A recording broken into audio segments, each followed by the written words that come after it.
Segunda carta de Paulo aos Coríntios, capítulo 6, versículo 1.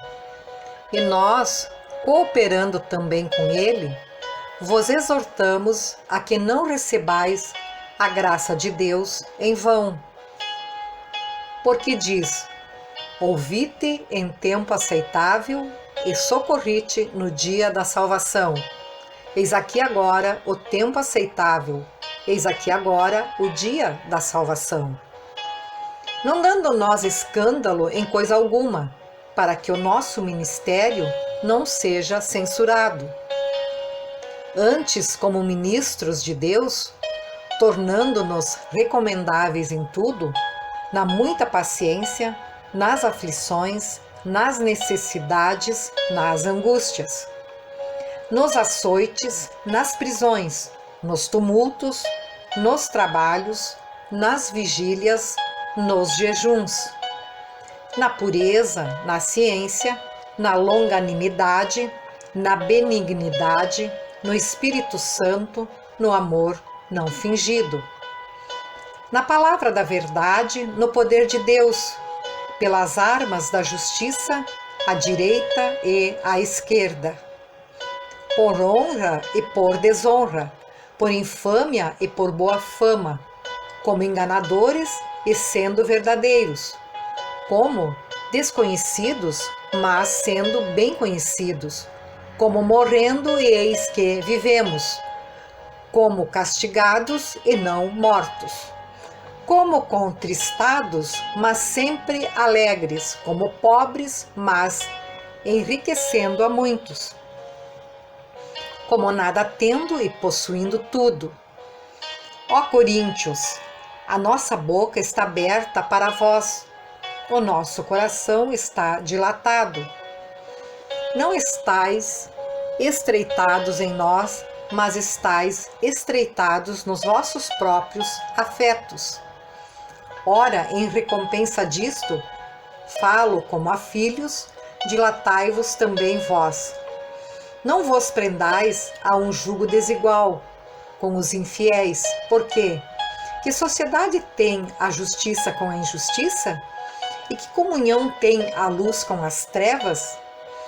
E que concórdia há entre Cristo e Belial? O que parte tem o fiel com o infiel? E que consenso tem o templo de Deus com os ídolos? Porque vós sois o templo de Deus vivente. Como Deus disse: neles habitarei e entre eles andarei. Eu serei o seu Deus e eles serão o meu povo. Por isso saí do meio deles e apartai-vos, diz o Senhor, e não toqueis nada imundo, e eu vos receberei. E eu serei para vós pai, e vós sereis para mim filhos e filhas, diz o Senhor Todo-Poderoso. 2 Coríntios, capítulo 7, versículo 1. Ora, amados, pois que temos tais promessas, purifiquemo-nos de toda imundícia da carne e do espírito, aperfeiçoando a santificação no temor de Deus. Recebei-nos em vossos corações, a ninguém agravamos, a ninguém corrompemos, de ninguém buscamos o nosso proveito. Não digo isto para a vossa condenação, pois já antes tinha dito que estais em nossos corações para juntamente morrer e viver. Grande é a ousadia da minha fala para convosco, e grande minha jactância a respeito de vós. Estou cheio de consolação, transbordo de gozo em todas as nossas tribulações. Porque, mesmo quando chegamos à Macedônia, a nossa carne não teve repouso algum. Antes, em tudo fomos atribulados, por fora combates, temores por dentro. Mas Deus, que consola os abatidos, nos consolou com a vinda de Tito.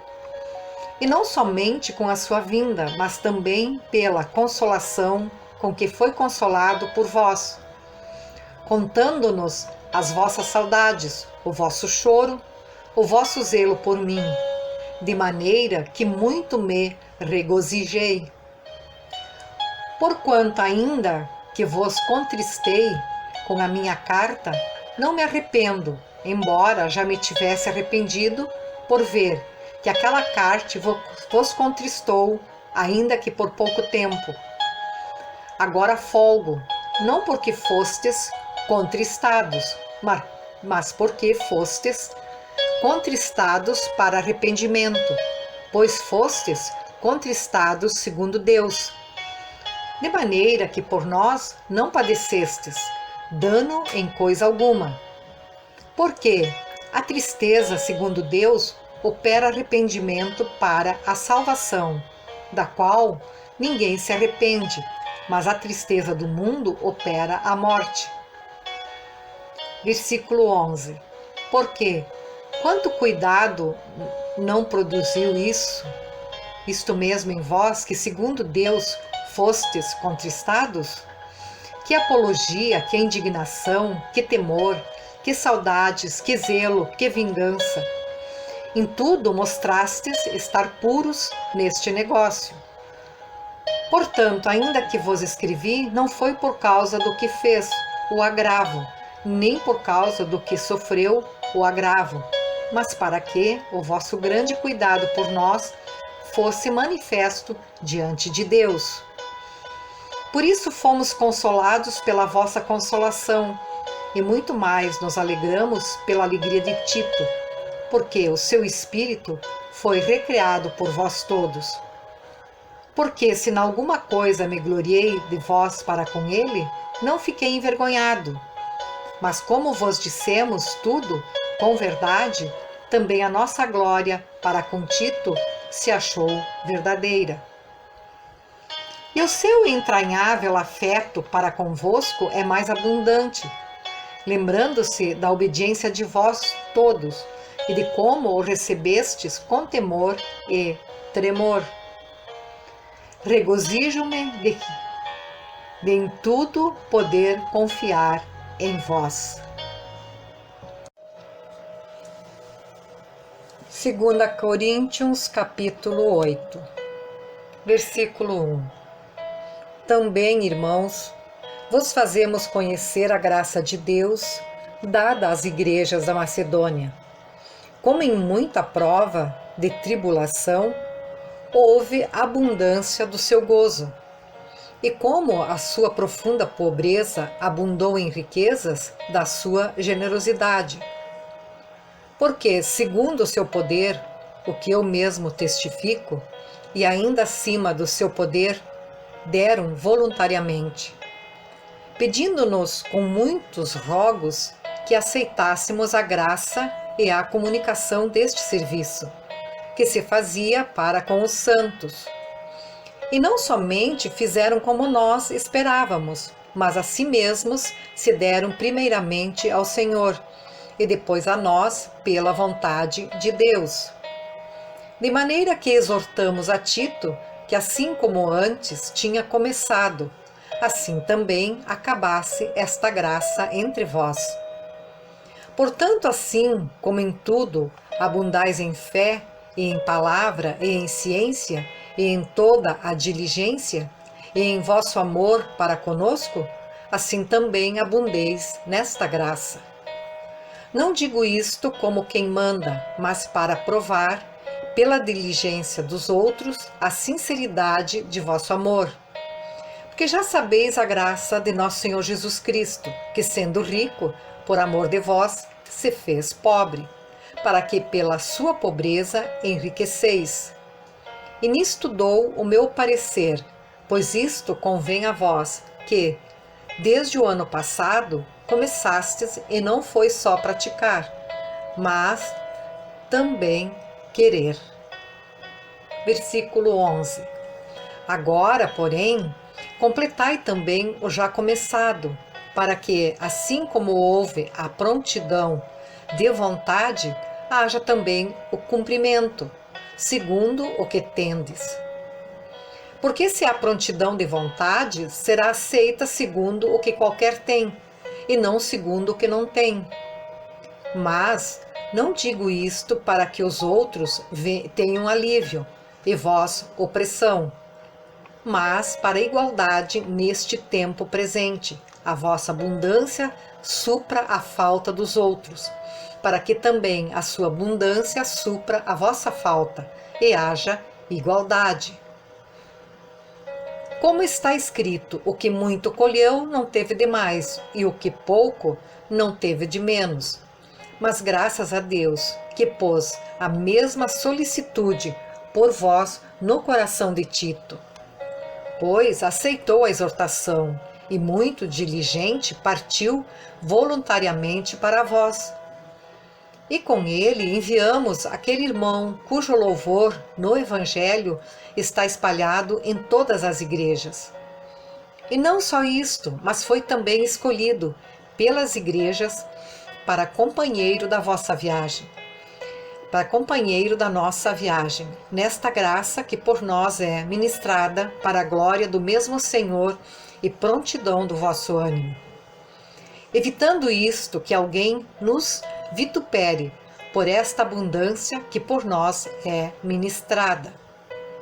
Pois zelamos do que é honesto, não só diante do Senhor, mas também diante dos homens. Com eles enviamos também outro nosso irmão, o qual, muitas vezes e em muitas coisas, já experimentamos ser diligente, e agora muito mais diligente ainda, pela muita confiança que em vós tenho. Versículo 23. Quanto a Tito, é meu companheiro e cooperador para convosco. Quanto a nossos irmãos, são embaixadores das igrejas e glória de Cristo. Portanto, mostrai para com eles e perante a face das igrejas a prova do vosso amor e da nossa glória acerca de vós. 2 Coríntios, capítulo 9, versículo 1. Quanto à administração que se faz a favor dos santos, não necessito escrever-vos, porque bem sei a prontidão do vosso ânimo, da qual me glorio de vós para com os macedônios, que a Acaia está pronta desde o ano passado, e o vosso zelo tem estimulado muitos. Mas enviei estes irmãos para que a nossa glória acerca de vós não seja vã nesta parte, para que, como já disse, possais estar prontos. A fim de, se acaso os macedônios vierem comigo e vos acharem desapercebidos, não vos envergonharmos, nós, para não dizermos vós deste firme fundamento de glória. Portanto, tive por coisa necessária exortar estes irmãos, para que primeiro fossem ter convosco, e preparassem de antemão a vossa bênção, já antes anunciada, para que esteja pronta como bênção, e não como avareza. E digo isto, que o que semeia pouco, pouco também ceifará, e o que semeia em abundância ceifará. Versículo 7. Cada um contribua segundo propôs no seu coração, não com tristeza ou por necessidade, porque Deus ama ao que dá com alegria. E Deus é poderoso para fazer abundar em vós toda a graça, a fim de que, tendo sempre em tudo toda a suficiência, abundeis em toda a boa obra. Versículo 9.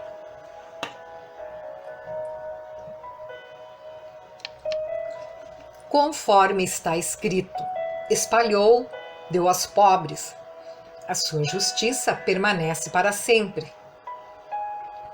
Ora, aquele que dá a semente ao que semeia, também vos dê pão para comer, e multiplique a vossa sementeira, e aumente os frutos da vossa justiça, para que, em tudo enriqueçais para toda a beneficência, a qual faz que por nós se deem graças a Deus. Porque a administração deste serviço não só supre as necessidades dos santos, mas também é abundante em muitas graças que se dão a Deus. Visto como, na prova dessa administração, glorificam a Deus pela submissão que confessais quanto ao Evangelho de Cristo e pela liberalidade de vossos dons para com eles e para com todos. Versículo 14. E pela sua oração por vós, tendo de vós saudades por causa da excelente graça de Deus que em vós há. Graças a Deus, pois, pelo seu dom inefável. 2 Coríntios, capítulo 10, versículo 1. Além disto, eu, Paulo, vos rogo pela mansidão e benignidade de Cristo. E eu que, na verdade, quando presente entre vós, sou humilde, mas ausente, ousado para convosco. Rogo-vos, pois, que quando estiver presente, não me veja obrigado a usar, com confiança da ousadia que espero ter com alguns, que nos julguem como se andássemos segundo a carne. Porque, andando na carne, não militamos segundo a carne, porque as armas da nossa milícia não são carnais, mas sim poderosas em Deus para a destruição das fortalezas, destruindo os conselhos e toda altivez que se levanta contra o conhecimento de Deus, e levando cativo todo o entendimento à obediência de Cristo, e estando prontos para vingar toda a desobediência quando for cumprida a vossa obediência. Olhai para as coisas segundo a aparência. Se alguém confia de si mesmo que é de Cristo, pense outra vez isto consigo, que, assim como ele é de Cristo, também nós de Cristo somos. Porque ainda que eu me glorie mais alguma coisa do nosso poder, o qual o Senhor nos deu para edificação e não para a vossa destruição, não me envergonharei, para que não pareça como se quisera intimidar-vos por cartas. Porque as suas cartas, dizem, são graves e fortes, mas a presença do corpo é fraca e a palavra desprezível. Versículo 11. Pense o tal isto, que, quais somos na palavra por cartas, estando ausentes, tais seremos também por obra estando presentes. Porque não ousamos classificar-nos ou comparar-nos com alguns, que se louvam a si mesmos, mas estes que se medem a si mesmos, e se comparam consigo mesmos, então estão sem entendimento. Porém, não nos gloriemos fora da medida, mas conforme a reta medida que Deus nos deu para chegarmos até vós. Porque não nos estendemos além do que convém, como se não houvéssemos de chegar até vós, pois já chegamos também até vós no Evangelho de Cristo. Não nos gloriando fora da medida nos trabalhos alheios, antes tendo esperança de que, crescendo a vossa fé, seremos abundantemente engrandecidos entre vós, conforme a nossa regra, para anunciar o Evangelho nos lugares que estão além de vós, e não em campo de outrem, para não nos gloriarmos no que estava já preparado. Aquele, porém, que se gloria, glorie-se no Senhor, porque não é aprovado quem a si mesmo se louva, mas sim aquele a quem o Senhor louva.